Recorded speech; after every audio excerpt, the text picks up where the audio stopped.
I'm Max. I'm a rising junior at Maz High School, and I'm making the prank tissue box. So for my second milestone, I added the ultrasonic sensor, I coated it, and I put everything inside the tissue box so that it's almost in its final form. So the ultrasonic sensor uses a single transistor to send a pulse and receive the echo.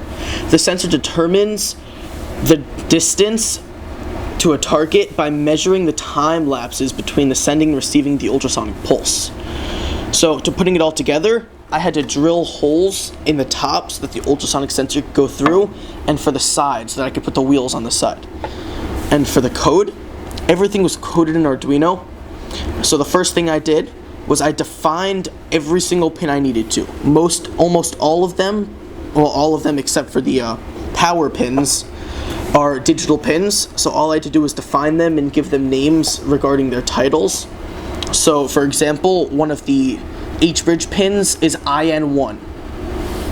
And so, the next thing I did was I used that to give the ultrasonic sensor and the motors a command that binds them to their pins. So instead of writing out, let's say IN1 and IN2 and EN1 together, I could just write motor 1. And next thing I did, using that, I set the motor's speed by using the command motor 1. I used motor 1 dot speed, I think.